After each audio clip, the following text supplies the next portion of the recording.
So hello everyone, welcome back to the session. तो आज हम बात करने वाले हैं आपके फोर्थ चैप्टर की, चैप्टर नंबर 4 की, आपके इंडियन इकोनॉमिक डेवलपमेंट यूनिट की। तो ये चैप्टर है आपका ह्यूमन कैपिटल फॉर्मेशन एंड समझेंगे कि ह्यूमन कैपिटल क्या होता है, किस तरीके से इसका फॉर्मेशन होता है एंड ओवर द इयर्स क्या बदलाव आया है आपके ह्यूमन कैपिटल के लेवल में। तो स्टार्ट करते हैं आज के इस सेशन को एंड देखते हैं कि आज हम क्या पढ़ने वाले हैं। तो स्टार्ट करते हैं। तो we all know that the labour skill of an educated person is more than that of an uneducated person and hence the former is able to generate more income than the latter and his or her contribution to economic growth is consequently. तो कभी सोचा है कि एक ऐसा इंसान है जो पढ़ा लिखा है, जो एजुकेटेड है, और एक ऐसा इंसान है जो एजुकेटेड नहीं है या जिसकी एजुकेशन कम है। तो जो एजुकेटेड इंसान होगा उसकी सैलरी हमेशा जो है ज़्यादा होगी कंपेयर टू जो पर्सन एजुकेटेड नहीं है, someone who is not educated. ऐसा क्यों होता है?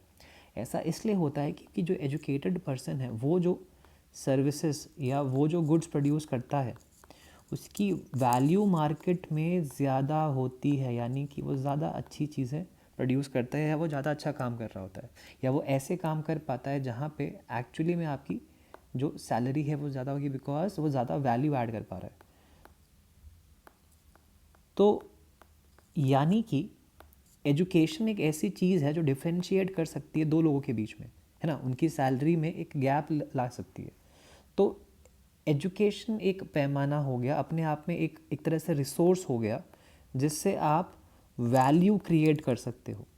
तो इंसान है यानी ह्यूमन है, ह्यूमन वैल्यू क्रिएट कर रहा है, उसमें एजुकेशन का रोल है। ठीक है, यानी एजुकेशन जो है एक तरह से कहीं ना कहीं कैपिटल की तरह बिहेव कर रही है। कैपिटल क्या होता है? कैपिटल वो चीज़ें होती हैं जिनको यूज़ करके आप और वैल्यूबल चीज़ें प्रोड्यूस करते हैं। तो यहाँ पे आपका इंसान है, ह्यूमन है, ठीक है, ह्यूमन के पास एजुकेशन आई तो ह्यूमन कन्वर्ट हो गया ह्यूमन कैपिटल में। अब वो इंसान नहीं रहा, अब वो एक कैपिटल बन गया है, अब वो ज़्यादा वैल्यूबल चीज़ें प्रोड्यूस कर पाएगा। तो आई होप ये समझ में आ रहा होगा आपको कि ह्यूमन कैपिटल से मतलब क्या होता है। एंड हमने अभी एक चीज़ की बात करी, एजुकेशन की। एजुकेशन कैसे जो है इन्हांस करता है एक इंसान की कैपेबिलिटीज़ को। ठीक है ना। तो what is human capital? Human capital की बात करते हैं। तो just as a country can turn physical resources like land into physical capital like factories, ठीक है, similarly it can also turn human resources like nurses, farmers, teachers, students into human capital like engineers and doctors. तो जैसे आपका physical capital होता है, जैसे आपकी machines होती हैं, है ना, मशीन्स हो गई। तो मशीन्स अगर आपकी फैक्ट्रियों में लगी हैं तो आप सामान प्रोड्यूस कर सकते हो, सामान की मार्केट में वैल्यू होगी। ठीक है, तो फिजिकल कैपिटल, तो just as a country can turn physical resources like land into physical capital. तो रिसोर्सेस यानी वो रिसोर्सेज जिनको आप देख सकते हो, छू सकते हो, जैसे आपका ज़मीन हो गया, ज़मीन हो गया। अब ज़मीन अपने आप जो है कुछ काम करके आपको नहीं देगी, अपने आप वैल्यू क्रिएट करके नहीं देगी आपको, जब तक आप उस पर फैक्ट्री ना लगाओ, जब तक उस फैक्ट्री के अंदर आप मशीन ना लगाओ, तब तक आपको रिटर्न उस तरीके से नहीं मिलेगा जो उस ज़मीन का एक्चुअल पोटेंशियल होगा। ठीक है, हो सकता है कि उस पर अपने आप मतलब नेचुरली कुछ पेड़ निकला जिससे आपको कुछ फल मिल जाए, बट वो उसका ट्रू पोटेंशियल यूज़ नहीं हो पाएगा। ठीक है, तो हम लोग क्या करते हैं, हम लोग फिजिकल कैपिटल को कन्वर्ट, फिजिकल रिसोर्स को फिजिकल कैपिटल में कन्वर्ट कर सकते हैं। तो जैसे आपकी नॉन लिविंग चीज़ों के लिए एप्लीकेबल होता है, वैसे आपका लिविंग चीज़ों के लिए, जैसे उसमें स्पेसिफिकली हम लोग इंसानों की बात करें, ह्यूमन की बात करें, कि हम ह्यूमन को भी एक कैपिटल में कन्वर्ट कर सकते हैं जिससे वो ज़्यादा वैल्यू ऐड कर सकेगा। एक अनपढ़ आदमी भी मार्केट में जाके लेबर का काम कर सकता है ना। जैसे आपका खाली पड़ी ज़मीन भी हो सकता है कि उसमें कोई पेड़ कभी उगाए जो आपको फल दे दे, बट वो उसका असली पोटेंशियल नहीं है। सिमिलरली जो लेबर की तरह इंसान काम कर रहा है, अगर मैं उसको एजुकेशन दे दूँ तो वो और ज़्यादा वैल्यूबल चीज़ें हैं क्रिएट कर सकता है और अपनी इनकम को इंक्रीज़ कर सकता है। यानी कि बिना एजुकेशन के जो इंसान काम कर रहा है वो अपनी ट्रू पोटेंशियल पे काम नहीं कर रहा है। तो कैपिटल फॉर्मेशन का मतलब यही है कि आप जो है किसी नॉर्मल सी चीज़ को एक ऐसी चीज़ में कन्वर्ट कर रहे हैं जो ज़्यादा वैल्यू ऐड करके दे रहा है। ठीक है, तो वैसे हम लोग नॉर्मल लोगों को, आपके नर्स हो गए, फार्मर्स हो गए, टीचर्स हो गए, स्टूडेंट्स हो गए, इनको हम लोग ह्यूमन कैपिटल में कन्वर्ट कर सकते हैं, इनमें और वैल्यू ऐड कर सकते हैं जिससे ये और चीज़ें प्रोड्यूस कर सकते हैं। Societies need sufficient human capital in the first place in the form of competent people who have themselves been educated and trained as professors and other professionals. तो सोसाइटी को ऐसे लोग चाहिए जो और ह्यूमन कैपिटल क्रिएट करके देंगे, है ना। एजुकेशन कौन देगा इंसान को, बच्चों को आपके इंसान ही देंगे जो पढ़े लिखे होंगे पहले से। तो ह्यूमन कैपिटल से और ह्यूमन कैपिटल जो है क्रिएट होता है। तो it is very important for a society to have human capital. Alright, this means that we need investment in human capital to produce more human capital. इसका मतलब ये है कि हमें एजुकेशन पे इन्वेस्ट करना पड़ेगा जिससे लोग एजुकेटेड हों, वो टीचर बने, वो प्रोफेसर बने, वो साइंटिस्ट बने, जिससे वो और लोगों को वो ट्रेन कर पाएँ, जिससे और ह्यूमन कैपिटल जो है क्रिएट हो। तो मतलब पहली बार आपको इन्वेस्टमेंट करना पड़ेगा जिससे आप first line of human capital create करेंगे एंड वो आपको हेल्प करेंगे और कैपिटल क्रिएट करने में। ऑलराइट, तो investment in education is considered as one of the main sources of human capital. तो अभी हम लोग क्या बात कर रहे हैं, हम लोग सोर्सेज की बात कर रहे हैं कि किस तरीके से हम लोग जो हैं ह्यूमन कैपिटल क्रिएट कर सकते हैं। ठीक है, तो उन तरीक़ों की बात करते हैं, देखते हैं क्या तरीके हो सकते हैं आपके। तो एजुकेशन अभी तक समझ में, अभी तक की बातचीत में समझ में यह है कि एजुकेशन से बड़ा फ़र्क पड़ता है। एजुकेशन से आपके नॉर्मल इंसान को एक कैपिटल में कन्वर्ट किया जा सकता है या ह्यूमन कैपिटल में कन्वर्ट किया जा सकता है। यानी कि एजुकेशन एक चीज़ है जो डेफिनेटली यहाँ पे एक सोर्स की तरह काम कर रही है आपके ह्यूमन कैपिटल की। There are several other sources as well. Investment in health, अब देखो इंटरेस्टिंग चीज़, पहली चीज़ होगी आपकी एजुकेशन, नो डाउट। दूसरी चीज़ है यहाँ पे हेल्थ बड़ी ज़रूरी है। अब मान लो कोई इंसान है जो अच्छा खासा पढ़ा हुआ, जिसके पास बहुत अच्छे अच्छे इंस्टीट्यूट से आपकी डिग्रीज़ हैं, है ना, और अब मान लो उसकी हेल्थ ठीक नहीं है, तो पढ़ाई भी क्या ही काम आएगी जब वो उसको अप्लाई ही नहीं कर पा रहा, जब वो ऑफिस नहीं जा पा रहा है या अपनी जो एरिया जहाँ पे वो काम करता है वहाँ नहीं पहुँच पा रहा है, तो भाई वो उस एजुकेशन का यूज़ ही नहीं कर पाएगा। यानी कि हेल्थ भी उतना ही ज़रूरी हो गया। तो हेल्थ भी आपको ह्यूमन कैपिटल क्रिएट करने में हेल्प कर रहा है, नहीं कर रहा है।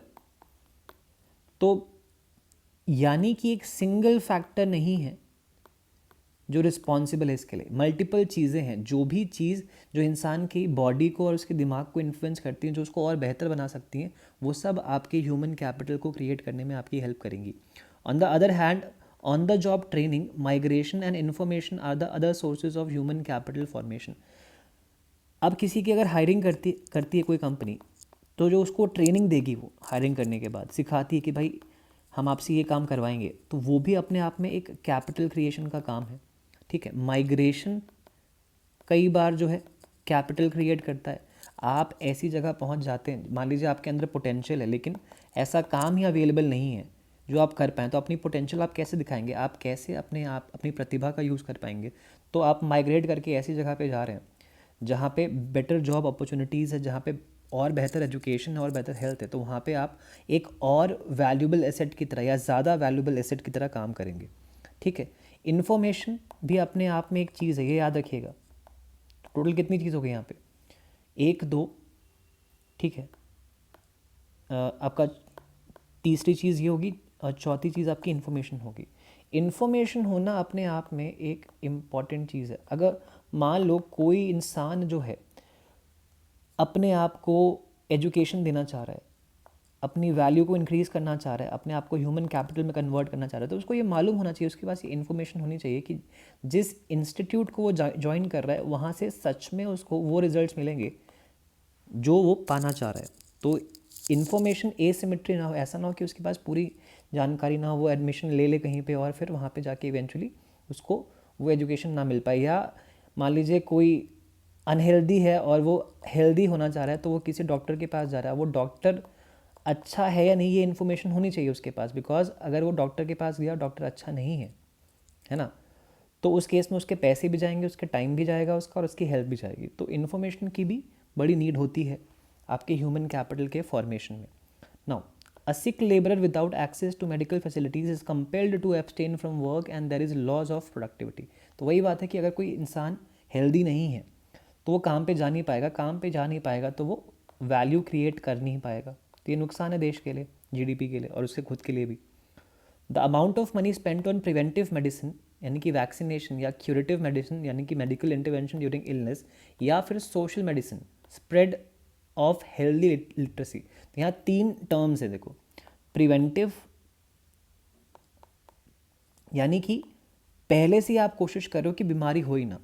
क्यूरेटिव यानी कि आप क्योर कर रहे हो, आप समाधान दे रहे हो, यानी कि बीमारी हो चुकी है उसको ठीक करने का काम चल रहा है।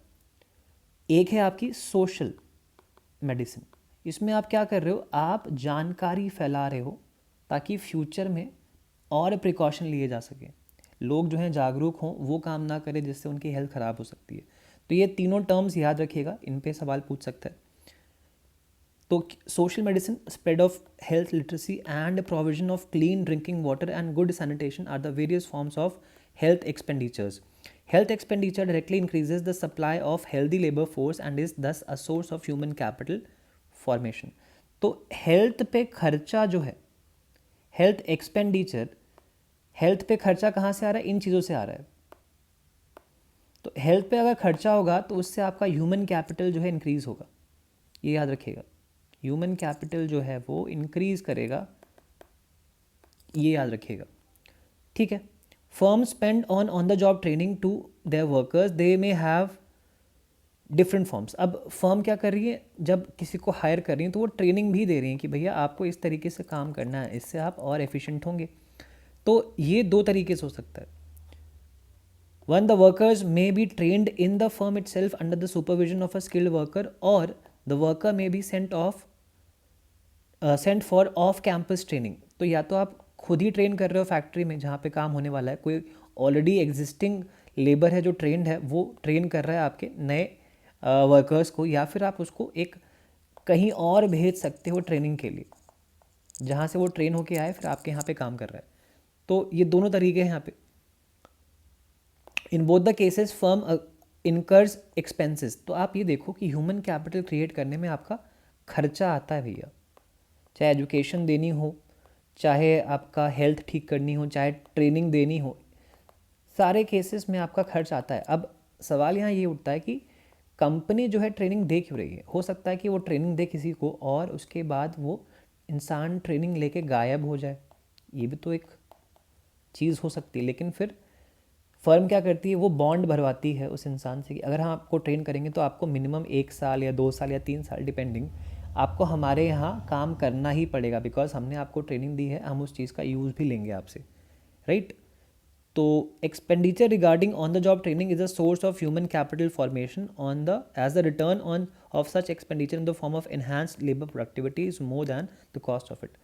तो खर्चा क्यों कर रही है कोई कंपनी लेबर पे, कि वो और बेहतर हो जाए, उसको ट्रेनिंग मिल जाए, बिकॉज इससे लेबर की प्रोडक्टिविटी बढ़ जाएगी। तो जितना पैसा ट्रेनिंग पे लगाया जा रहा है उससे ज़्यादा पैसा वो उनको बना के देगा कंपनी को। दैट इज़ द रीज़न कंपनियां जो हैं अपने वर्कर्स की प्रोडक्टिविटी इम्प्रूव करने पे जोर देती हैं, उनको ट्रेनिंग देती हैं अपने खर्चे पे। ऑलराइट, तो people migrate in search of jobs that fetch them higher salaries than what they may get in their native places. Unemployment is the reason for rural से urban migration in India. Unemployment एक बहुत बड़ा कारण है जिससे लोग जो हैं ग्रामीण क्षेत्रों से या अपने गाँव से शहरों की तरफ मूव करते हैं। तो migration in both these cases involve the cost of transport, higher cost of living in the migrated places and psychic cost of living in the strange socio cultural setup. अब देखो, लेकिन माइग्रेशन आप कर तो रहे हो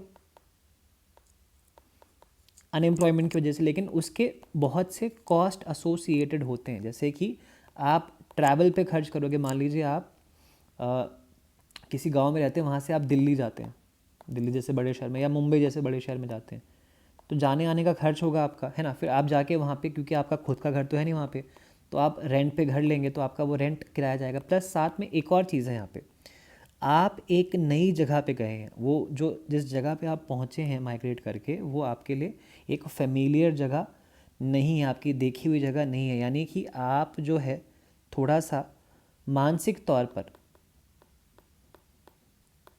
तौर पर अनकंफर्टेबल फील करने वाले हैं उस जगह पे। तो वो भी एक तरह से कॉस्ट है। कॉस्ट किस चीज़ पे है? वो आपकी मेंटल हेल्थ पे। तो ये सब कॉस्ट आपको बियर करने पड़ते हैं फॉर माइग्रेशन। एंड माइग्रेशन लोग क्यों करते हैं? ताकि वो अपनी लिविंग कंडीशंस को इम्प्रूव कर सके, अपनी सैलरी को इम्प्रूव कर सकें। तो migration both these cases involves the cost of transport, higher cost of living and psychic cost of living in a strange socio cultural setup. The enhanced earnings in the new place outweigh the cost of migration. अब ये इतने सारे cost obviously आ रहे, लेकिन जो आपकी earning में changes आएंगे वो ज़्यादा हैं than the cost associated with migration. तभी आप माइग्रेट कर रहे हो, तभी आप माइग्रेट कर रहे हो। अगर ऐसा ना होता तो आप माइग्रेट नहीं करते। आप कॉस्ट बेनिफिट एनालिसिस निकालते हो, अगर आपके बेनिफिट ज़्यादा हैं तभी आप माइग्रेट करोगे। Now, people spend to acquire information relating to the labor market and other markets like education and health. हमने इन्फॉर्मेशन की बात करी थी, है ना? आप किस हॉस्पिटल में जाके इलाज करवाएंगे, कौन सा डॉक्टर बढ़िया है, इस इन्फॉर्मेशन को इकट्ठा करने के लिए आप जो है कोशिश करते हो कि थोड़ा बहुत पैसा भी लग जाए तो चल जाएगा। या कौन सा स्कूल बढ़िया है ना? कौन से टीचर्स बढ़िया है, कौन सा स्कूल बढ़िया रिजल्ट दे रहा है। तो इन सब चीज़ों की जानकारी आप लेने की कोशिश करते हो, बिकॉज ये डायरेक्टली इफेक्ट करता है कि किस टाइप से आपका ह्यूमन कैपिटल फॉर्म होगा, या आपके बच्चों का भविष्य जो है इस पर डिपेंड करता है कि वो कितने अच्छे कैपिटल के फॉर्म में कन्वर्ट होंगे। वो डिपेंड करेगा कि उनको कैसी सुविधाएं मिल रही। तो इन्फॉर्मेशन होना इज़ अपने आप में अ वेरी बिग थिंग यहाँ पे। तो ये सारी चीज़ें जो हैं आपकी migration, information, on the job training and आपका हेल्थ एंड एजुकेशन पे खर्चा, ये सब आपका ह्यूमन कैपिटल क्रिएट करने में आपकी हेल्प करते हैं। अब फिजिकल और ह्यूमन कैपिटल में फ़र्क क्या है? फिजिकल और ह्यूमन कैपिटल में फ़र्क है, हालांकि अब तक आपको समझ में आ गया होगा कि दोनों में फ़र्क क्या है। ह्यूमन कैपिटल जो है आपका फिजिकल कैपिटल भी क्रिएट कर सकता है। A substantial part of the human capital formation takes place in one's life when he or she is unable to decide whether it would maximize his or her earning. तो हम लोग कुछ चीज़ें जो है लगातार कर रहे होते हैं, स्कूल में हम पढ़ाई कर रहे होते हैं, फिर कॉलेज में ग्रेजुएशन कर लेते हैं, फिर मास्टर्स कर लेते हैं कई बार, है ना, फिर सरकारी एग्ज़ाम की तैयारी कर लेते हैं। तो अनकॉन्शियसली हमारे बिना जाने ही उस दौरान हमारा ह्यूमन कैपिटल जो है वो डेवलप हो रहा होता है। तो human capital formation is partly a social process and partly a conscious decision of the processor of the human capital. अब इस पूरे प्रोसेस में जो भी हमने बात करी, थोड़ा इसमें समाज का रोल होता है, थोड़ा उस इंडिविजुअल का रोल होता है।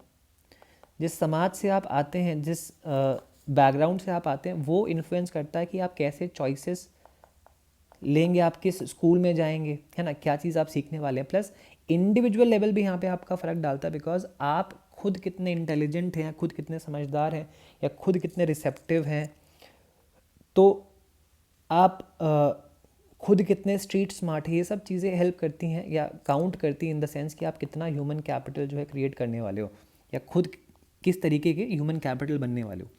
तो you know that the owner of a physical capital, say bus, need not be present in the place where it is used, whereas a bus driver who possesses the knowledge and ability to drive the bus should be present when the bus is used for transport of people and materials. तो physical capital is tangible. तो physical capital को आप छू सकते हो। tangible का मतलब है कि you can touch it, लेकिन ह्यूमन कैपिटल में ये चीज़ नहीं है। ह्यूमन कैपिटल को आप छू नहीं सकते हो, cannot टच। ठीक है, ये फ़र्क है। एंड फिजिकल कैपिटल का ओनर, मान लीजिए जैसे यहाँ पे बस की बात हो रही है, बस जो है कैपिटल है, बस का ओनर जो है is not required to be present जहाँ पे वो कैपिटल यूज है, जहाँ पे वो बस यूज़ हो रही है। रिक्वायर्ड कौन होगा? ड्राइवर, जो उसको चला रहा है। ड्राइवर कौन है? आपका ह्यूमन कैपिटल है।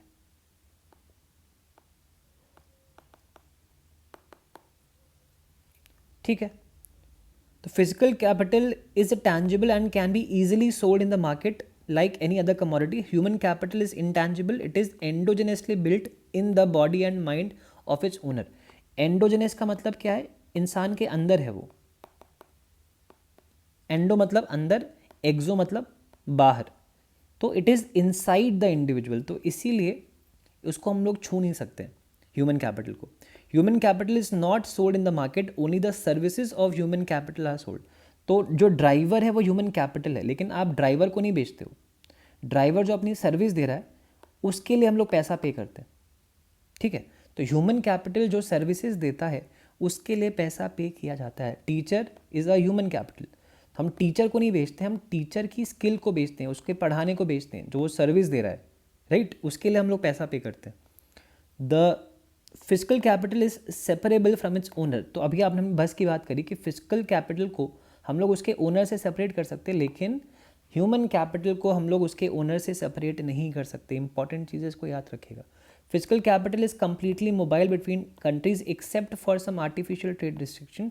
जैसे आपकी बस हो गई, इसको आप एक देश से दूसरे देश में भेज सकते हैं, तो फिजिकल कैपिटल का मूव करना इज़ ईजी, लेकिन ह्यूमन कैपिटल पे रिस्ट्रिक्शन ज़्यादा होते हैं। तो ह्यूमन कैपिटल का मूव करना यानी इंसानों का माइग्रेट करना एक शहर से, एक देश से दूसरे देश में, इट इज़ डिफ़िकल्ट। ये भी एक फ़र्क है। In the case of human capital, depreciation takes place with ageing but can be reduced to a large extent through continuous investment in education. Both forms of capital जो है depreciate with time, but the nature of depreciation differs between the two. Continuous use of machine leads to depreciation and change of technology makes a machine obsolete. तो देखो, दोनों, चाहे आपका human capital हो चाहे आपका फिजिकल कैपिटल हो, दोनों की वैल्यू जो है घटती है। डेप्रीशिएट होना मतलब वैल्यू का डिक्रीज करना ओवर टाइम। लेकिन ह्यूमन कैपिटल के साथ क्या है, हम लोग क्या कर सकते हैं यहाँ पे, हम लोग हेल्थ पे ध्यान दे के, है ना, उसको मेंटेन कर सकते हैं। इंसान जब बूढ़ा होता है तो उसकी काम करने की क्षमता या काम करने की कैपेबिलिटी जो है कम होती है, बट उसके हेल्थ पे अगर ध्यान दिया जाए तो वो लंबे समय तक अपनी सर्विसेज दे सकता है। लेकिन मशीन के साथ में ये चीज़ नहीं है। मशीन जो है हर साल यूज़ करने से आपकी ख़राब हो रही है, या टेक्नोलॉजी अगर आ गई दूसरी तो मशीन बेकार हो जाएगी जो पहले यूज़ में थी। तो फिजिकल कैपिटल का डेप्रीसिएशन और ह्यूमन कैपिटल का डेप्रीसिएशन जो है अलग अलग होता है। डेप्रीसिएशन का मतलब क्या होता है, वैल्यू का कम होना, किसी असेट की वैल्यू का कम होना, डिक्रीज करना, नीचे की तरफ आना, इसको हम लोग कहते हैं डेप्रीसिएशन, ठीक है। Physical capital formation can be built even through imports. देखो, फिजिकल कैपिटल, ये चीज़ मिस हो गई थी कि फिजिकल कैपिटल जो है आप इम्पोर्ट करके भी बना सकते हो। यानी कि मान लीजिए इंडिया है, इंडिया के पास उतनी मशीनें नहीं है, तो उसने क्या किया, यूएसए से मशीनें इंपोर्ट कर ली, तो अब मशीन इंडिया के पास आ गई, तो इंडिया के पास भी आपका फिजिकल कैपिटल फॉर्मेशन हो गया। ह्यूमन कैपिटल में ये चीज़ अप्लाइड नहीं है, वहाँ पे आपको काम करना ही पड़ेगा, अपने लोगों को एजुकेशन देनी पड़ेगी, अपने लोगों की हेल्थ पे काम करना ही पड़ेगा, एंड ओवर टाइम ये चीज़ जो है चेंज होगी, एंड तब जाके आपको फ़ायदे मिलने वाले हैं। तो यहाँ पे वो इम्पोर्ट वाला हिसाब नहीं है। मतलब आप कर सकते हो, बाहर से लोगों को बुला सकते हो, एक्सपर्ट्स को, लेकिन वो बहुत बड़े स्केल में नहीं कर सकते आप। इवेंचुअली आपको अपना बेस तैयार करना पड़ेगा ऑफ सम गुड पीपल।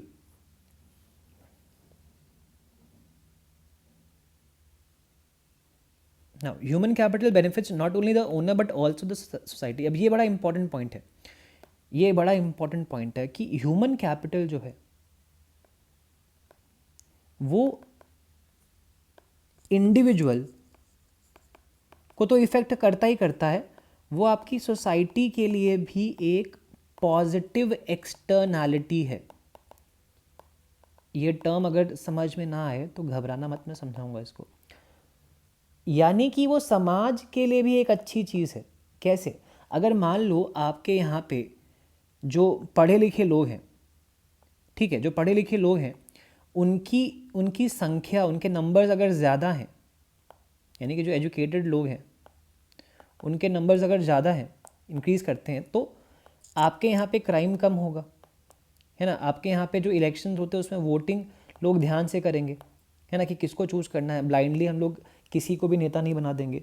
तो ये सब चीज़ें जो हैं समाज के लिए अच्छी चीज़ें हैं, है ना। हम जो आपके मेल्स हैं वो महिलाओं का सम्मान करेंगे, आपके मेल एंड फीमेल्स के बीच में इक्वालिटी होगी। ये सब चीज़ें अच्छी हैं, समाज के लिए पॉजिटिव चीज़ें हैं। तो पॉजिटिव एक्सटर्नैलिटी का मतलब ये है कि आप जो चीज़ इंटेंड नहीं कर रहे हैं लेकिन वो चीज़ हो जा रही है ना। आप जैसे इसका अगर मैं एग्जांपल दूं एक्सटर्नैलिटी का, कि मान लीजिए आपने गार्डन लगाया, आपने गार्डन लगाया था अपने लिए, ताकि आपको अच्छा लगे, आप घर से बाहर निकले तो आपके सामने फूल हो, पौधे हों, पत्ते हों, ठीक है, तितलियां हों, इस तरीके से।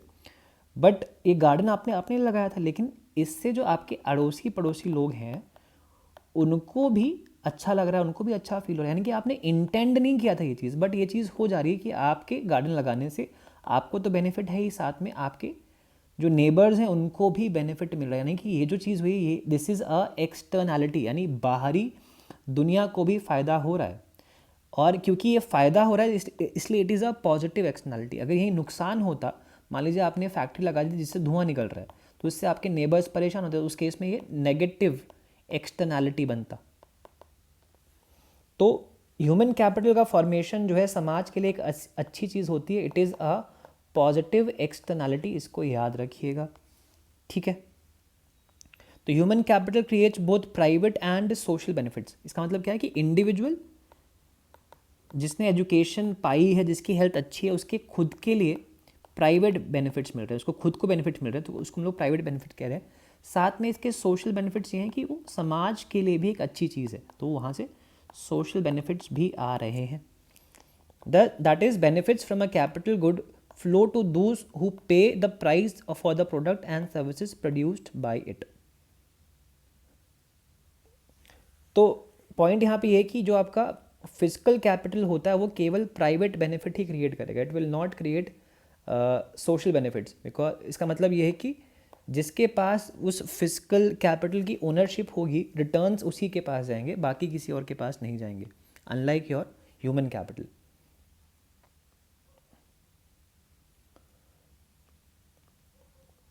तो मैंने इसमें ऑलरेडी जो है इंपॉर्टेंट चीज़ें मार्क कर रखी हैं, बहुत सी चीज़ें इसमें ऐसी हैं जो हमें हमारे लिए काम की नहीं है, स्पेशली CUET के पर्सपेक्टिव से, बिकॉज वहाँ पे आपके MCQ टाइप सवाल आते हैं। Now education provides knowledge to understand changes in society and scientific advancement, thus facilitate inventions and innovations. Similarly, the availability of educated labor force facilitates adaptation to new technologies. Empirical evidence to prove that increase in human capital causes economic growth is rather nebulous. This may be because of measurement problems. For example, education measured in terms of years of schooling, teacher-pupil ratio and enrollment rates may not reflect the quality of education. देखो, ये कह रहा है कि अगर मुझे prove करना हो with the help of numbers कि एजुकेशन जो है वो ह्यूमन कैपिटल फॉर्मेशन जो है वो डेफिनेटली इकोनॉमिक ग्रोथ लेके आता है, तो ये प्रूव करना थोड़ा सा मुश्किल होगा। यानी कि आपके पास फैक्ट्स नहीं होंगे, नंबर्स नहीं होंगे इस चीज़ को प्रूव करने के लिए, कोई इक्वेशन नहीं होगी जहाँ पे दिख रहा होगा कि भाई आपकी ग्रोथ जो है ह्यूमन कैपिटल पे डिपेंड कर रही है। लेकिन ये चीज़ डिपेंड करती है। प्रॉब्लम ये आती है कि हम लोग इसलिए भी इस चीज़ को प्रूव नहीं कर पाते बिकॉज मेजरमेंट पॉसिबल नहीं हो पाता है, बिकॉज हमारे पास जो तरीके हैं मेजरमेंट के, ह्यूमन कैपिटल, मान लीजिए मुझे अगर एजुकेशन के रोल को देखना है ऑन ह्यूमन कैपिटल, तो मैं क्या करूँगा, मैं ईयर्स ऑफ स्कूलिंग की बात करूँगा, यानी कि कोई इंडिविजुअल कितने साल स्कूल गया है या उसने कौन कौन सी डिग्रियाँ जो है ली हैं, उससे मैं जज कर रहा हूँ कि उसका ह्यूमन कैपिटल किस लेवल पे फॉर्म हुआ होगा। लेकिन यहाँ पे कोई भी क्वालिटी की बात नहीं बता पाएगा या क्वालिटी को ऐड नहीं कर पाएगा इस कैलकुलेशन में, बिकॉज ठीक है, हो सकता है कोई इंसान, दो इंसान है, दोनों 12वीं पास हों, 12th पास हों, एक 12वीं पास है प्राइवेट स्कूल से, एक वर्ल्ड क्लास स्कूल है वहाँ से पास है, एक आपके सरकारी स्कूल से पास है, तो दोनों की डिग्री के लेवल पे सेम डिग्रियां हैं, लेकिन दोनों की एजुकेशन जो है बहुत अलग अलग है। तो इस चीज़ को हम लोग यूज़ नहीं कर पाते हैं, या इस चीज़ को यूज़ करके हम लोग जज नहीं कर पाते, इसीलिए हमें मालूम नहीं पड़ता कि ह्यूमन कैपिटल का क्या इम्पैक्ट रहता है आपकी इकोनॉमिक ग्रोथ। मतलब हम लोग डेटा कलेक्ट नहीं कर पाते इस चीज़ का, डेटा मतलब एविडेंस नहीं दे सकते हम लोग, साइंटिफिक एविडेंस नहीं दे सकते। हाँ, इंट्यूशन से मुझे ये पता है कि ह्यूमन कैपिटल जो है वो डेफिनेटली ग्रोथ में ऐड करता है। तो एजुकेशन हो गया मेजर्ड, हम लोग एजुकेशन को कैसे मेजर करते हैं, ईयर्स ऑफ स्कूलिंग या टीचर से स्टूडेंट का रेशियो क्या है क्लास में, या एनरोलमेंट रेट क्या है आपके यहाँ पे, बट इससे हम लोग क्वालिटी को जज नहीं कर पाते। Similarly health services measured in terms of money, life expectancy, mortality rates may not reflect the true health status of the people in the country. तो हम लोग हेल्थ के लिए क्या पैरामीटर्स यूज़ कर सकते हैं कि हमारा जो हेल्थ सिस्टम अच्छा काम कर रहा है, कि आपका इन्फेंट मोर्टेलिटी रेट जो है कम हो गया है, कि जो बच्चे पैदा हो रहे हैं उनमें से कम बच्चे मर रहे हैं, ज़्यादा बच्चे सर्वाइव कर रहे हैं, आपका मैटरनल मोर्टेलिटी रेट कम हो गया, यानी कि जो मैटरनल मोर्टेलिटी रेट यानी कि जो महिलाएं डिलीवरी दे रही बच्चों की, मतलब जो प्रेग्नेंट हैं, तो डिलीवरी के टाइम उनकी डेथ नहीं हो रही है, तो ये भी अच्छी चीज़ है। इससे आप मतलब ये मालूम पड़ रहा है कि आपके यहाँ पे हेल्थ सर्विसेज जो हैं सही हो रही हैं। तो ये चीज़ें मतलब काफ़ी हद तक दिखा रही हैं कि आपके यहाँ पे हेल्थ कंडीशंस सही हो रही हैं, बट इससे आप exactly quality of health services के बारे में जज नहीं कर सकते, एंड इसीलिए आप एग्जैक्ट रिलेशनशिप एस्टैब्लिश नहीं कर पा रहे हैं कि एजुकेशन या हेल्थ की वजह से क्या चेंजेस आते हैं आपकी ग्रोथ में, मतलब ह्यूमन कैपिटल के चेंजेस से क्या चेंजेस आ रहे हैं आपकी जीडीपी ग्रोथ में। Now analysis of improvement in education and health status sectors and growth in real per capita income in both developing and developed countries shows that there is convergence in the measures of human capital but no sign in convergence of per capita real income. In other words, the human capital growth is in developing countries has been faster but the growth of per capita real income has not been that fast. तो ये convergence की बात कर रहे हैं। Convergence का मतलब है कि एक डायरेक्शन में मूव करना, कन्वर्जेंस एक डायरेक्शन में मूव करना। तो यहाँ पे आपके डेवलप्ड देश हैं एंड डेवलपिंग देश हैं, तो यहाँ पे ये बोला जा रहा है कि दोनों डेवलप्ड एंड डेवलपिंग देश in terms of human capital same direction में मूव करें, यानी कि डेवलपिंग देश भी अपने यहाँ पे ह्यूमन कैपिटल का लेवल उस स्तर पे ले आए हैं कि वो डेवलप्ड देशों को मैच कर पा रहे, लेकिन ये सेम चीज़ जो है आपकी पर कैपिटा इनकम पे रिफ्लेक्ट नहीं हो रहा है। तो ह्यूमन कैपिटल का लेवल जो है डेफिनेटली डेवलपिंग कंट्रीज़ का बढ़ के डेवलप्ड कंट्रीज़ के बराबर हुआ है, मतलब काफ़ी इसमें बढ़ोतरी आई, लेकिन ये रिफ्लेक्ट नहीं हो पा रहा है आपके पर कैपिटा इनकम में, यानी कि आपकी पर कैपिटा इनकम डेवलपिंग देशों की डेवलप देशों के आसपास नहीं पहुंच पा रही है। तो ये एक प्रॉब्लम देखी गई है। There are reasons to believe that the causality between human capital and economic growth flows in either direction, that is higher income causes building of high level of human capital and vice versa, that is high level of human capital causes high growth of income. तो ये कह रहे हैं कि human capital creates high income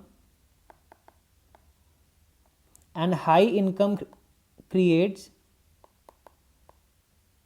human capital, यानी ये जो relationship है ये दोनों तरफ जा रहा है, ये इसको इन्फ्लुएंस करता है और ये इसको इन्फ्लुएंस करता है, ठीक है। एंड लेकिन अभी डेवलपिंग देशों में ह्यूमन कैपिटल में चेंजेस तो आए हैं, लेकिन उससे आपकी पर कैपिटा इनकम में ऐसे बहुत चेंजेस नहीं दिखाई दिए कि आप डेवलप देशों के आसपास भी पहुंच पाए।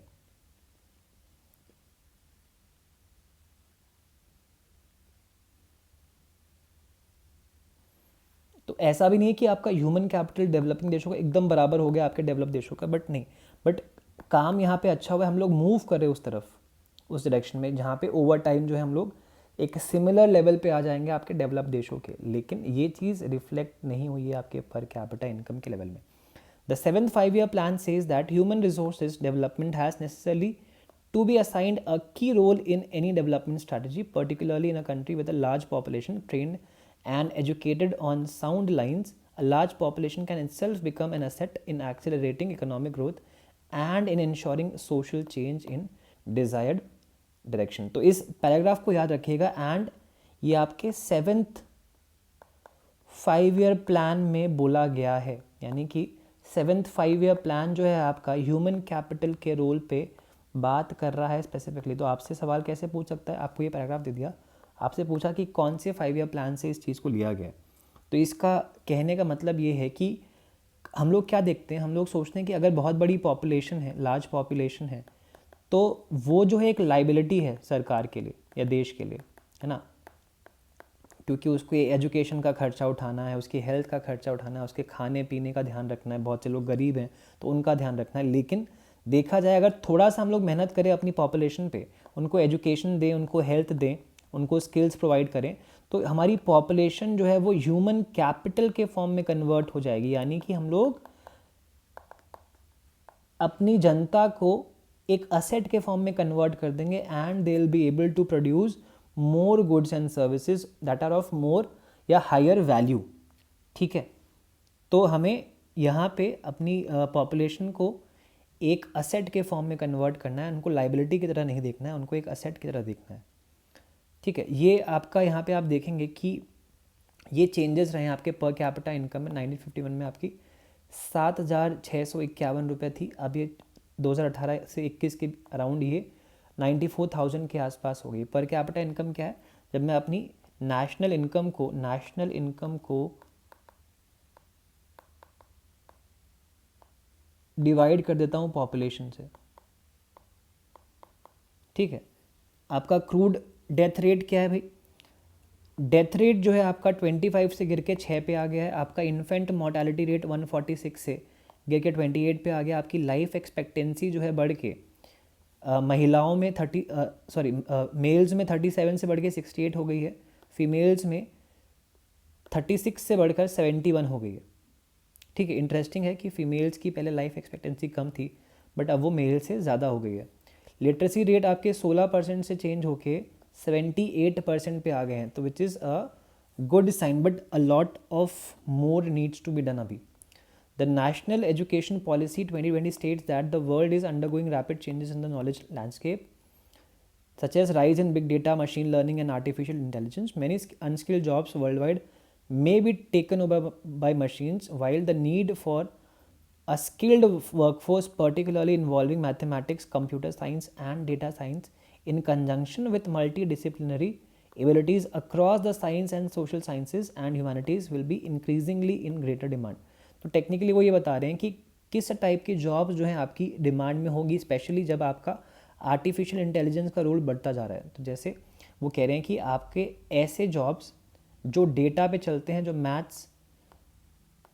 मैथमेटिकल चीज़ों पे बेस्ड हैं, जो कंप्यूटर साइंस पे बेस्ड हैं, ठीक है, या जहाँ पे आपकी मल्टीपल डिसिप्लिन एक साथ काम कर रही हैं, जहाँ पे आपके पास साइंस की भी नॉलेज है, आपके पास आर्ट्स की भी या ह्यूमैनिटीज़ की भी नॉलेज है, तो ऐसी जॉब जो है आपकी आगे चल के सर्वाइव करने वाली हैं। तो with climate change, increasing pollution and depleting natural resources, there will be a sizable shift in how we meet the world's energy, world food and sanitation needs, again resulting in the need for new skilled labor, particularly in biology, chemistry, physics, agriculture, climate science and social science.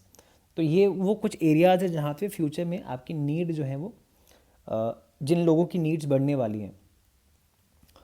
तो knowledge economy क्या है, basically knowledge मतलब जो दिमाग पे चलती हो, जैसे आपकी आईटी सर्विसेज हो गई, ठीक है, ईमेल हो गया, यानी कि जहाँ पे बहुत फिजिकल लेबर इन्वॉल्व नहीं है। नॉलेज मतलब टेक्निकली सिंपल शब्दों में बोलूँ तो दिमाग, माइंड बेस्ड एक्टिविटीज़, वो एक्टिविटीज़ जो दिमाग से ज़्यादा करी जाती हैं। तो इंडियन जैसे software industry has been showing N impressive record over the past 2 decades। Software मतलब कोडिंग की बात हो रही है, तो it is more of mental labour based activity या इकोनॉमिक एक्टिविटी, है ना, दैन फिजिकल लेबर। तो ये आपकी नॉलेज इकॉनमी का पार्ट है एंड इनकी डिमांड जो है वो बढ़ने वाली है, बढ़ रही है, या इंडिया जो है स्पेसिफिकली इस पर अच्छा काम कर रहा है, बिकॉज हमारे यहाँ जो सर्विसेज का एक्सपोर्ट होता है वो बहुत ज़्यादा है, मतलब हमारे एक्सपोर्ट्स में सर्विसेज का शेयर जो है बहुत बड़ा है। तो इस फ्रंट पे और काम करने की नीड है। अभी human capital and human development, human capital और ह्यूमन डेवलपमेंट की बात करें हम लोग, तो human capital considers education and health as a means to increase labor productivity. Human development is based on the idea that education and health are integral to human well-being, because only when people have the ability to read and write and the ability to lead a long and healthy life, they will be able to make other choices which they value. Human capital treats human beings as a means to an end, the end being the increase in productivity. Human capital का idea क्या है? इंसान की productivity को increase करना। Human development का idea क्या है? कि भाई इंसान के जीवन को बेहतर करना। तो जब वो पढ़ा लिखा होगा तो वो बेहतर डिसीजन ले पाएगा, वो अपनी लाइफ को एक सही रास्ते पे ले जा पाएगा। तो ह्यूमन डेवलपमेंट और ह्यूमन कैपिटल दो अलग अलग आइडियाज़ हैं। एंड एक जो है आपका प्रोडक्टिविटी पे फोकस कर रहा है इंसान की, एक जो है वो उसके जीवन की बेहतरी पे फोकस कर रहा है। ठीक है। In the human development perspective, human beings are ends in themselves. तो ह्यूमन कैपिटल के केस में इंसान जो है एंड नहीं, मीन्स है, मतलब वो रास्ता है जिससे और प्रोडक्शन होगा। एंड क्या है आपका? प्रोडक्शन या प्रोडक्टिविटी। ह्यूमन डेवलपमेंट के कॉन्सेप्ट में इंसान खुद एक एंड है, मतलब वही अंत है, उसी की बेहतरी की बात हो रही है और किसी की बात नहीं रही, वो कोई रास्ता नहीं है, वही अंत है, उसी के डेवलपमेंट की बात हो रही है। Therefore the basic education in human health are important in themself irrespective of their contribution to labour productivity. तो हेल्थ एंड एजुकेशन तो वो बेसिक चीज़ें हैं जो ज़रूरी हैं, मतलब उससे ह्यूमन कैपिटल फॉर्म हो ना हो, बट उससे ह्यूमन का डेवलपमेंट ज़रूर होगा। इसलिए now state of human capital formation in India. In India में क्या हालत है आपके ह्यूमन कैपिटल फॉर्मेशन के लेवल की, उसके बारे में हम लोग बात कर रहे हैं। तो हमें पता है कि भाई इंडिया जो एक फेडरल देश है, फेडरल कंट्री, यानी कि यहाँ पे हमारे पास अलग अलग लेवल्स ऑफ गवर्नेंस है। सेंटर है आपका, फिर स्टेट है आपका, फिर नीचे आपका लोकल गवर्नमेंट्स होती हैं। ठीक है, इन 3 लेवल्स पे आपका यहाँ पे काम होता है। तो जो भी खर्चा होगा आपके एजुकेशन पे या हेल्थ पे, वो इन तीनों लेवल पे हो रहा होता है।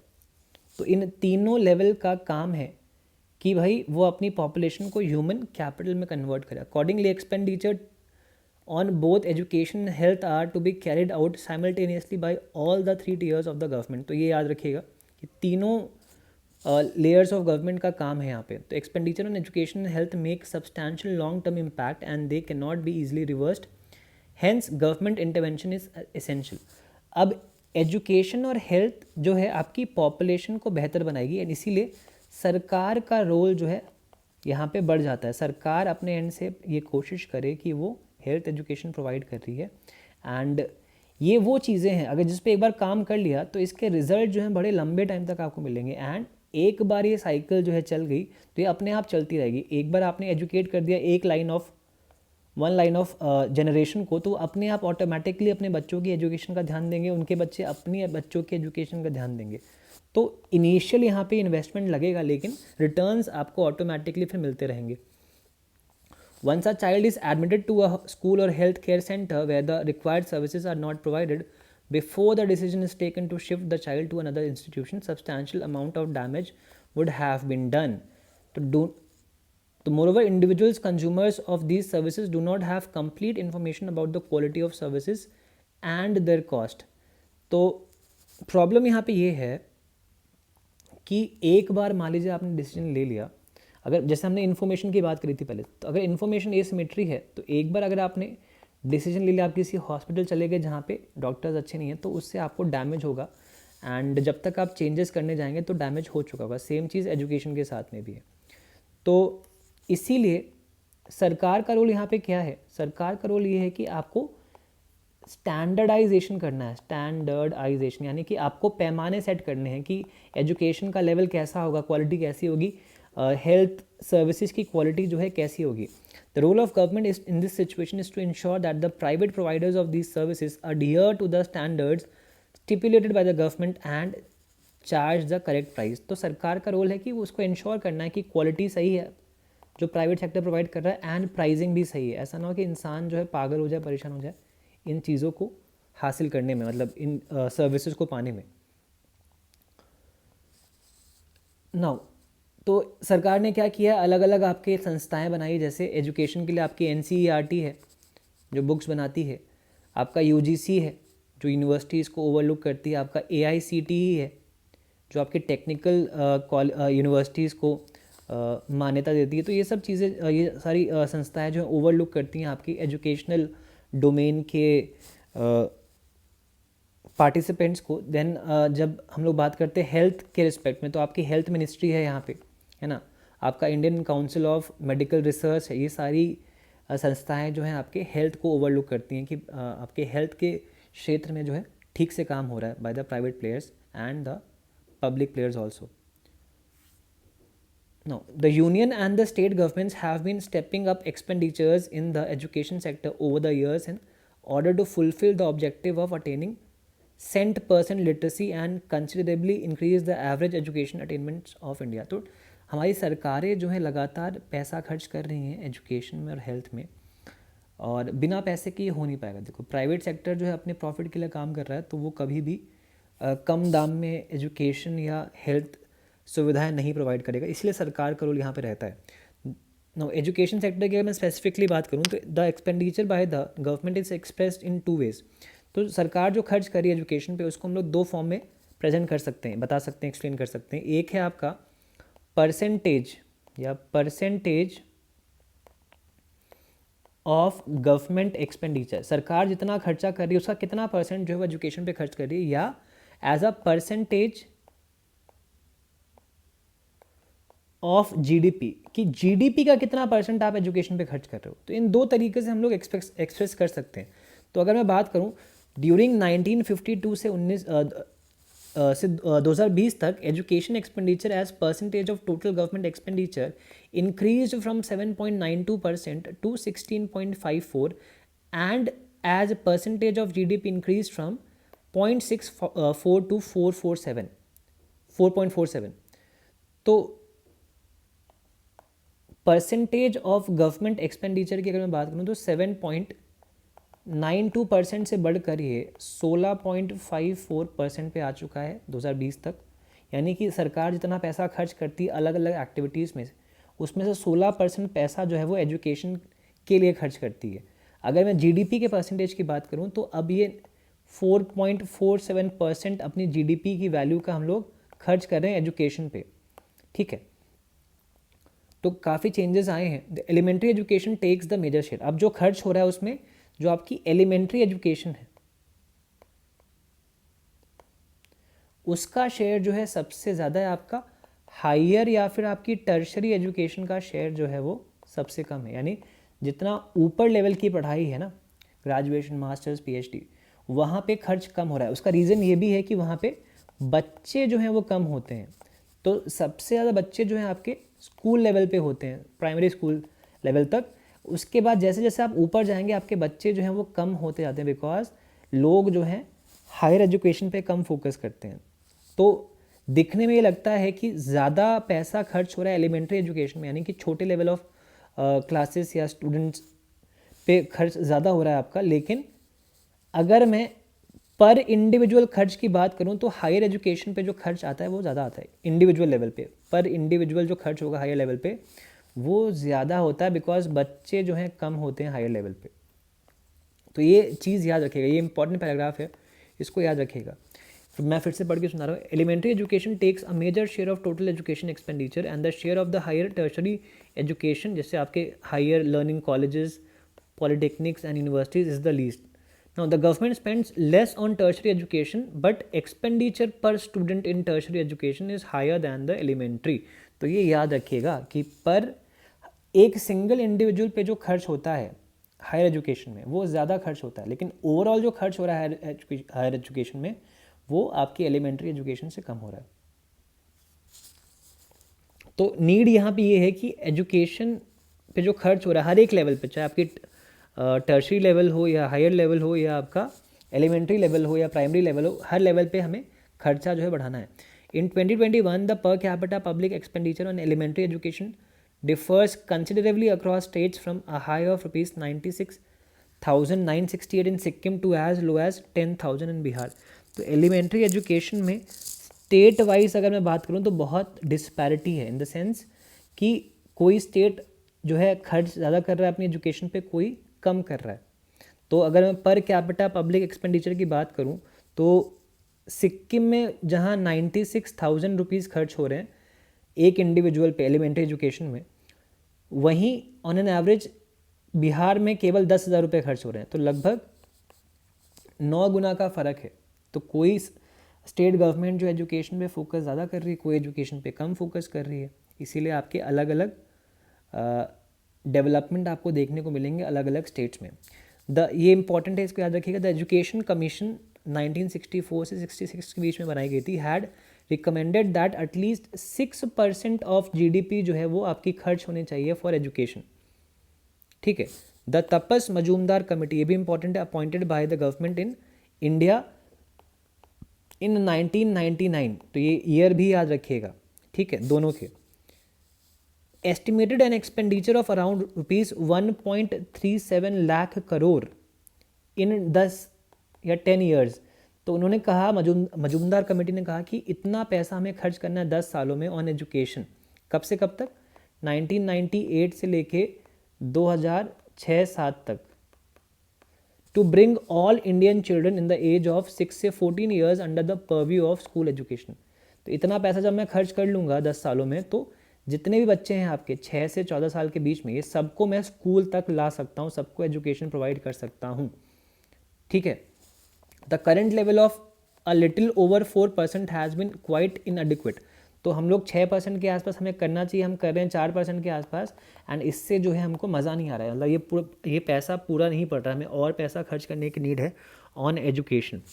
2009 में एक अच्छी चीज़ हुई थी कि the government of India enacted the right of children to free education, जिसको हम लोग RTE एक्ट भी बोलते हैं, राइट टू एजुकेशन एक्ट भी बोलते हैं, 2009 में आया था। इसमें क्या था कि 6 से 14 साल के बच्चों के लिए अब it is a fundamental right, कि अब ये फंडामेंटल राइट है कि उनको फ्री एजुकेशन मिलेगी इस एज ग्रुप में। ये याद रखिएगा, इंपॉर्टेंट है, RTE एक्ट या राइट टू एजुकेशन एक्ट। ठीक है। कितनी एज? 6 से 14 साल के बच्चों के लिए। The government of India has also started levying a 2% education cess on all union taxes. जितने भी यूनियन गवर्नमेंट, जो सेंट्रल गवर्नमेंट टैक्स कलेक्ट करती है, उस पर 2% का सेस भी लगा दिया गया, जो सिर्फ एजुकेशन के लिए यूज़ होगा। सेस, देखो, सेस वो टैक्स होता है जो किसी स्पेसिफिक पर्पस के लिए लगाया जाता है, यानी कि उस टैक्स से जो रेवेन्यू आएगा, जो पैसा आएगा, वो उसी काम के लिए यूज़ होगा। जैसे एजुकेशन सेस, तो एजुकेशन सेस से जो पैसा आएगा वो केवल एजुकेशन में ही खर्च होगा। इन जनरल जो टैक्स से रेवेन्यू आती है सरकार की, वो किसी भी काम में खर्च कर सकती है, लेकिन टैक्स जो कि एक सेस होगा, उससे जो पैसा आएगा वो केवल एजुकेशन पे ही खर्च होगा, अगर वो एजुकेशन सेस है तो। जैसे अभी स्वच्छ भारत सेस भी लगा हुआ था, तो इस सेस से जो पैसा आएगा वो स्वच्छ भारत वाले काम में या स्वच्छ भारत वाली पॉलिसी के लिए ही यूज़ होगा। तो सेस जो है इस तरीके से आपका यूज़ किया जाता है। तो ओवर द ईयर्स अगर मैं बात करूँ, एजुकेशनल अचीवमेंट्स की बात करूँ इंडिया की, तो आप देखेंगे कि अडल्ट लिटरेसी रेट जो है आपका, यानी कि 15 से ऊपर के लोगों का जो लिटरेसी का लेवल है, वो आपका 1990 से अगर मैं कंपेयर करूँ 2017-18 में, तो 61% मेल में बढ़कर जो है 82% हो गया है, एंड 37% फीमेल में आपका 66% हो गया है। प्राइमरी एजुकेशन की बात करूँ अगर मैं, तो मेल्स में जो है 78% से बढ़कर 93 पे आ गया है, फीमेल में 61 से 96 पे आ गया है। लिटरेसी रेट ऑफ यूथ की बात करूँ, तो यूथ वो है जो 15 से 24 के बीच में है, तो उसको हम लोग यूथ की कैटेगरी में डाल रहे हैं।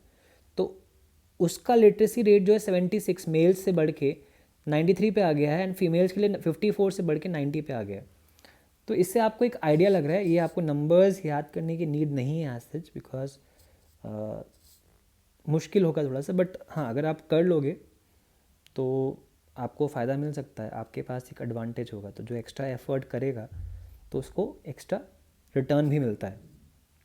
फ्यूचर प्रॉस्पेक्ट की बात कर ले, इन 1950 when the constitution of India was passed by the constituent assembly, it was noted in the DPSP of the Constitution that the government should provide free and compulsory education for all children up to the age of 14 years within 10 years from the commencement of the Constitution। यानी कि 1950 में जब आपका संविधान अपनाया गया था, लागू हुआ था जब से, तो उसी में बोला गया था कि अगले 10 सालों में आपको क्या करना है, आपको 14 साल तक के बच्चों को फ्री एजुकेशन प्रोवाइड करनी है 10 साल के अंदर अंदर, यानी कि 1960 तक आपको ये काम कर लेना, लेकिन वो काम जो है बहुत लेट होता है जाके, तो वहाँ से हमें बहुत नुकसान हुआ। अगर उस टाइम पे हमने ये कर लिया होता तो अब तक हमारे वहाँ पे 100% लिटरेसी लेवल होते, राइट। अगर हायर एजुकेशन की बात करूँ तो Indian education pyramid is steep. तो हमारा एजुकेशन का जो पिरामिड है वो इस तरीके से, सबसे ज़्यादा बच्चे जो हैं आपके नीचे प्राइमरी लेवल पे होंगे, सेकेंडरी पे और कम बच्चे होंगे, एंड टर्शी यानी जो हाई लेवल एजुकेशन उसमें बहुत ही कम बच्चे होंगे। तो इस तरीके से हमारा पिरामिड जो है इंडिया के एजुकेशन का। And unemployment among educated youth is the highest. तो पढ़े लिखे लोगों में बेरोज़गारी जो है बहुत ज़्यादा है। तो as per the NSSO data in the year 2011-12, तो पहले आपका NSSO करके ऑर्गेनाइजेशन थी, अब जो है इसको मर्ज कर दिया गया है NSSO को प्लस CSO के साथ में, अब ये बन गया है आपका NSO। तो ये भी याद रखिएगा, ठीक है, ये आपके करंट अफेयर्स में पूछ सकता है कभी। The rate of unemployment among youth males was studied who studied graduation and above in rural areas was 19%। यानी कि 19% लोग, यंग लोग जिन्होंने ग्रेजुएशन करी थी और जो ग्रामीण क्षेत्रों में रहते हैं वो आपके बेरोजगार थे। Their urban counterparts had relatively less level of unemployment. और वहीं जो लोग शहरों में थे, जो एजुकेटेड थे और जिनके पास जॉब नहीं थी, ऐसे लोग 16% थे। The most severely affected ones were young rural female graduates as nearly as 30% of them were unemployment. यानी फीमेल ग्रेजुएट्स जो गाँव में रहती थी, है ना, उसमें 30% जो है वो अनएम्प्लॉयड थी। In contrast to this only 3 से 6% of primary level educated youth in rural and urban areas were unemployed. और जबकि जिन अनएजुकेटेड लोगों की बात करूं अगर मैं, जो यूथ था, तो इसमें जो अनएम्प्लॉयमेंट का लेवल था वो कम था। यानी पढ़े लिखे बेरोजगारों की संख्या इज़ मोर कंपेयर टू जो कम पढ़े लिखे हैं उनसे। तो उस केस में केवल 3 से 6% लोग ही आपके शहरों और गांव में बेरोजगार थे। तो ये एक आपका यहाँ पे पर्सपेक्टिव है, या जो आपका आइडिया है आपके ह्यूमन कैपिटल को लेके, एंड जो स्टेटस है आपके ह्यूमन कैपिटल को लेके, उसकी हमने यहाँ पे बात करी है। आई होप ये चीज़ जो है सबको समझ में आई होगी। एंड अगर किसी को कोई इशू आता है तो ज़रूर कमेंट करके वो बता सकता है। अगर मैं बात करूँ टेलीग्राम ग्रुप की, तो I have also made a Telegram group जिसको आप @बैक द बेंचर नाम से सर्च कर सकते हैं। इसको आप ज्वाइन कर सकते हैं अगर आपकी कोई क्वेरी है COET या बोर्ड्स को लेके या किसी भी चीज़ को लेके, या आपको और कोई डाउट है तो आप इस ग्रुप पे मैसेज कर सकते हैं, इसको आप ज्वाइन कर सकते हैं। BACK back THE the BENCHER, इस नाम से आप सर्च कर सकते हैं, या अगर ऐसे नाम ले तो सीधा बैक स्पेस बेंचर्स इस नाम से आप सर्च कर सकते हैं, तो आपको चैनल मिल जाएगा and you can join this channel and you can find me over there. So this is all for this session. अगला चैप्टर लेके मैं जल्दी आपके सामने हाजिर होऊंगा। तब तक आप अपनी पढ़ाई जारी रखिए एंड मिलते हैं जल्दी। Take care everyone, thank you so much.